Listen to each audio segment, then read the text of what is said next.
नमस्कार, आप सभी का साहित्य संसार यूट्यूब चैनल पर स्वागत है। आज मैं इस वीडियो में महत्वपूर्ण शीर्षक लेकर उपस्थित हूँ जिसका नाम है छंद।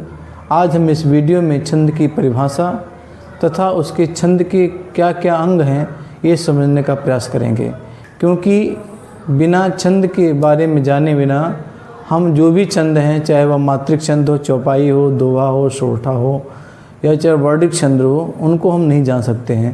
पहले हम छंद किसे कहते हैं, छंद के अंग कैसे हैं और छंद में मात्रा और वर्ण की गणना कैसे होती है, जब तक हम ये नहीं जानेंगे तब तक हम कोई भी छंद, चाहे मात्रिक छंद हो, चाहे अर्धसमात्रिक छंद हो, चाहे वर्णिक छंद हो, चाहे मुक्त छंद हो, हम समझ नहीं पाएंगे। छंद को समझना या उसकी प्रक्रिया को समझना किसी साधना से कम नहीं है।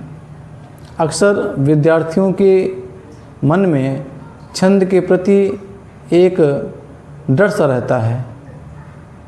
विद्यार्थियों ने मुझसे कहा कि सर आप एक बार छंद हमें समझा दीजिए, क्योंकि अक्सर ये छंद जो हैं स्वतः समझ में नहीं आते हैं।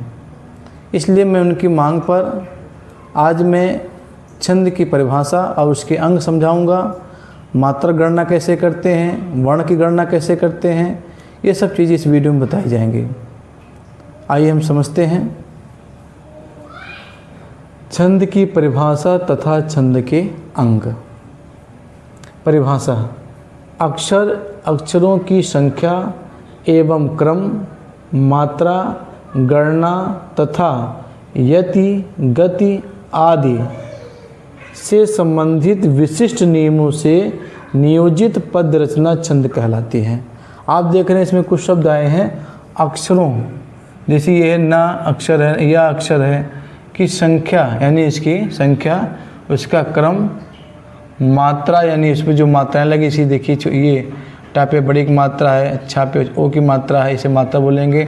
गणना मतलब मात्राओं की गणना हो गया।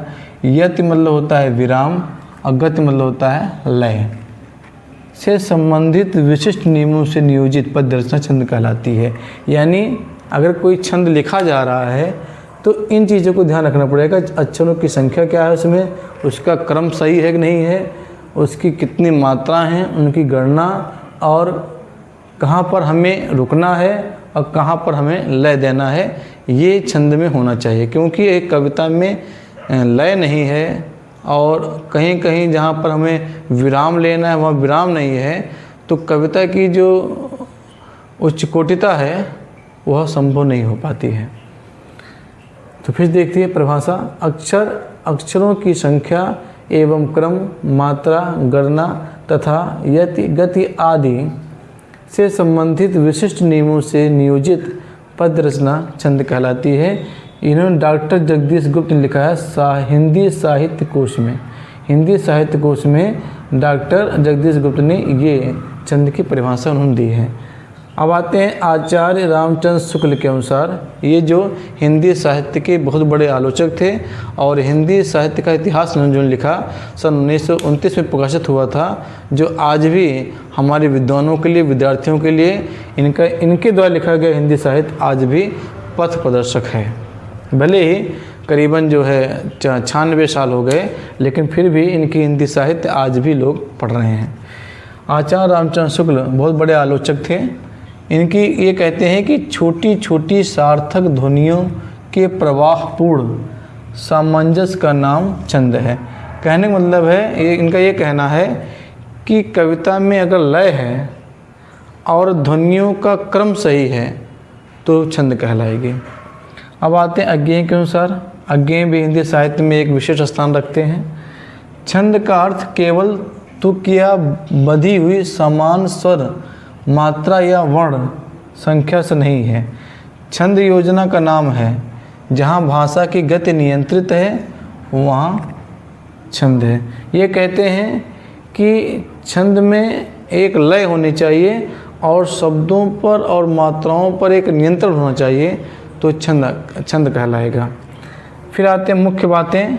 छंद शब्द का प्रथम उल्लेख ऋग्वेद में मिलता है। ये क्वेश्चन जो हैं परीक्षाओं में पूछे जाते हैं। और छंद शास्त्र को पिंगल शास्त्र भी कहते हैं, क्योंकि इसके आद्य प्रणेता पिंगल ऋषि माने जाते हैं। जिस प्रकार गद्य का नियामक व्याकरण है, उसी प्रकार पद्य का छंद शास्त्र, यानी छंद शास्त्र को हम पिंगल शास्त्र भी कहते हैं, क्योंकि छंद शास्त्र की जो रचना की थी वो उनका नाम था पिंगल ऋषि, तो हम छंद शास्त्र को पिंगल शास्त्र भी कहते हैं। अब हम लोगों ने इसमें छंद की परिभाषा समझी। अब आगे चलते हैं छंद के कौन कौन से अंग हैं, क्योंकि मैंने पूर्व में कहा कि बिना हम छंद के अंग जो हैं, जब तक उनको नहीं जानेंगे तब तक हम कोई भी छंद, चाहे मात्रिक हो, चाहे अर्धमात्रिक हो, चाहे विषम छंद हो, चाहे वर्णिक छंद हो, उसको हम समझ नहीं पाएंगे। तो मात्रा का ज्ञान होना बहुत ज़रूरी है। आइए चलते हैं छंद के अंग।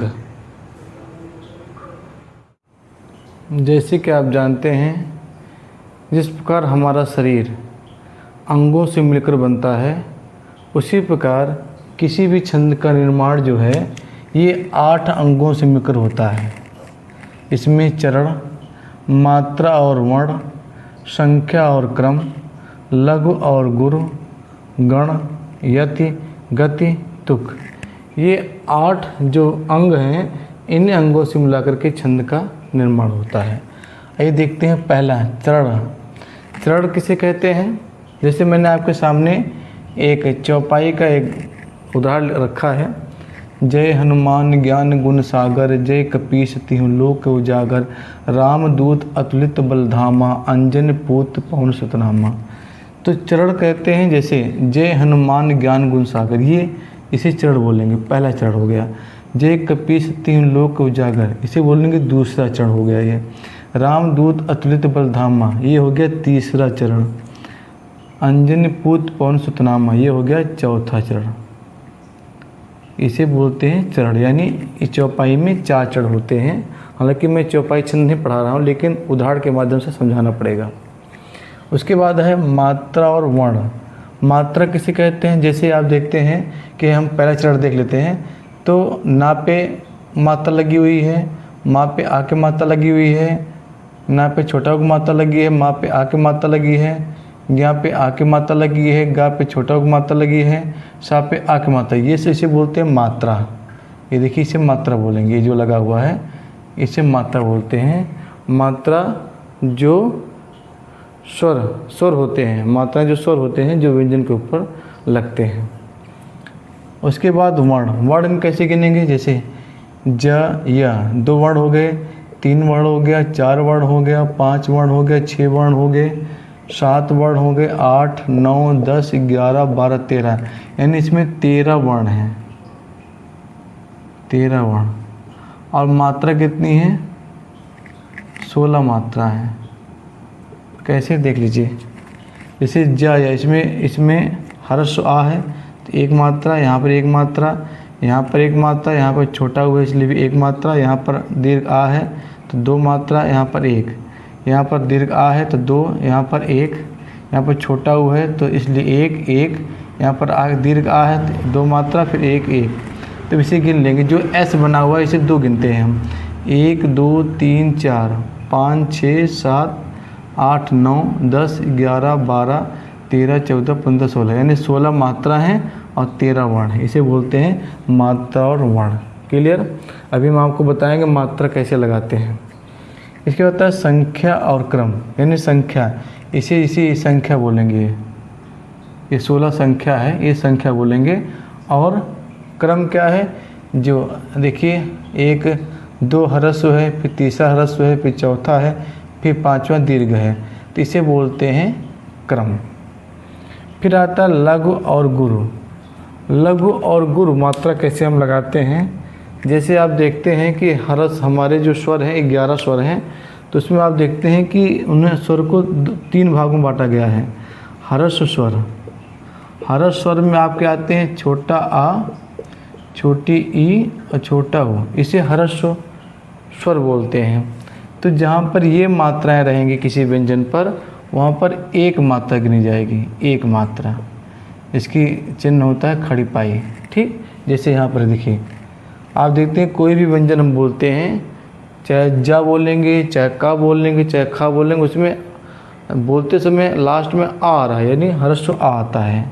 इसलिए इसे एक गिनेंगे। देखिए छोटी जहाँ लगी होगी, देखिए यहाँ पे छोटी है, ये छोटी की मात्रा लगी है तो यहाँ पर एक ही मात्रा गिनी जाएगी, ध्यान रखना, ठीक है। और छोटा हो, जैसे छोटा हो यहाँ पर लगा हुआ, देखिए छोटा यहाँ पर लगा हुआ है तो यहाँ पर भी एक मात्रा गिनी जाएगी, ठीक है, समझ गए।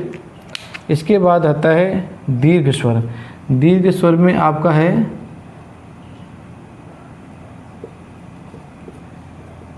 दीर्घ स्वर में आपका आता है दीर्घ आ, दीर्घ ई, दीर्घ उ, ए, ऐ, ओ, औ,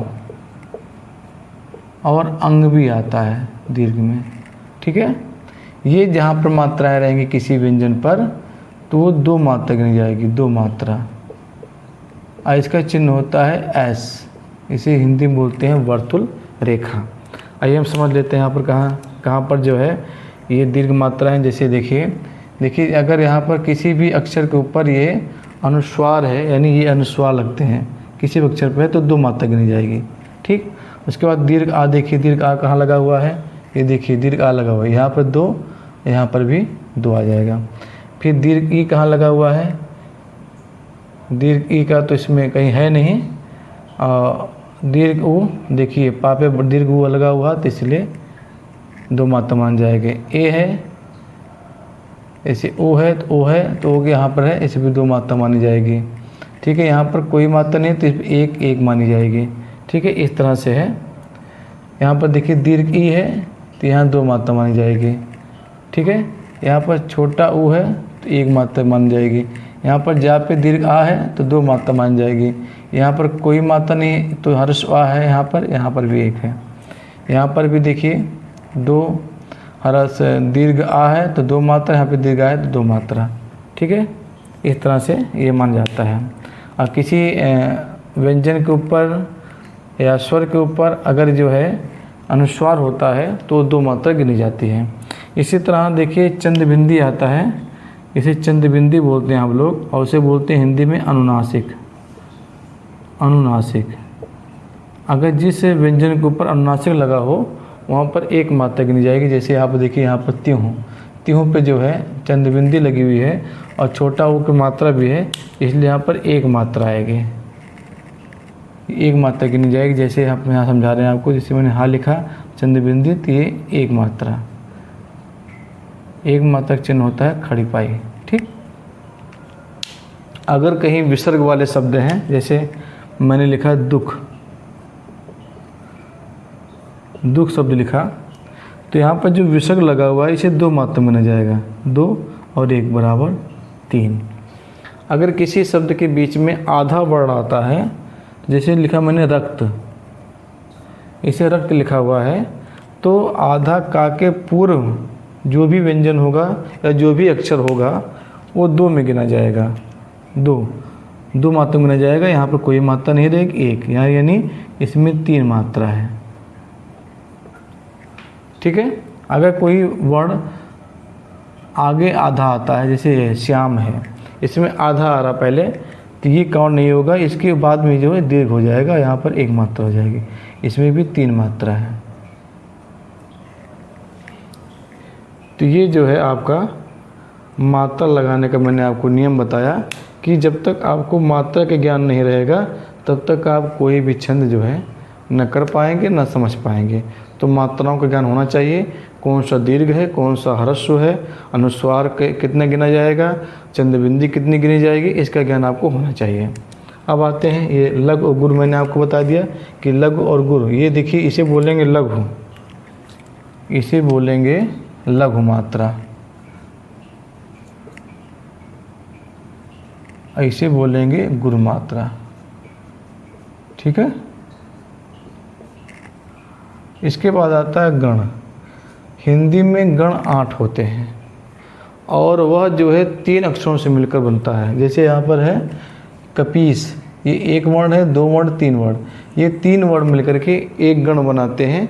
हिंदी में 8 गण होते हैं। इसका एक सूत्र है याद करने का, वह आपको बता देता हूँ। सूत्र है या माता राज भान सा लगा, ये सूत्र हैं याद करने का। तो एक गण ये हो गया, फिर दूसरा गण ये हो गया, इस तरह से 8 गण होते हैं। ये अक्सर जो है वर्णिक छंद जो होते हैं उसमें ये गिने जाते हैं। इसके बाद आता है यति। यत का मतलब होता है ठहराव या विराम, यानी जब एक चढ़ के बाद थोड़ी देर रुकते हैं तो उसे यति बोलते हैं। जैसे जय हनुमान ज्ञान गुण सागर, सागर के बाद हम थोड़ा रुके, इसे बोलेंगे यति। जय कपीस त्रिलोक उजागर, इसे क्या बोले उजागर, फिर रुके, इसे बोलेंगे यति।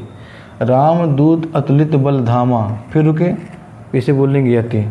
अंजन पूत पवन सुतनामा, फिर ठहरे, इसे बोलेंगे यति। यति मतलब होता है विश्राम या ठहराव कुछ क्षण के लिए। उसके बाद होता है गति। गति का मतलब होता है प्रवाह, यानी जब तक पंक्तियों में प्रवाह नहीं है तब तक, यानी लय नहीं है पंक्तियों में, तो वह संगीत के पास नहीं होती, यानी संगीत उसमें संगीतात्मकता नहीं आती है, लय नहीं आता है। जैसे जय कपीस, जय हनुमान ज्ञान गुण सागर, जय कपीस त्रिलोक उजागर, रामदूत अतुलित बलधामा, अंजन पूत पवन सुतनामा। आप इस देखिए, जिस आपने चारों चरण पढ़े, कोई भी व्यवधान नहीं आ रहा है, एक गति बना हुआ, एक प्रवाह बना हुआ है, एक लय बना हुआ है। तो कोई भी कविता में जितना अच्छा लय रहेगा वह कविता उतने संगीत के ही नज़दीक होती है। तो इसमें देखिए कोई दिक्कत नहीं आ रही, इसलिए इसमें लय है। फिर आता है तुक।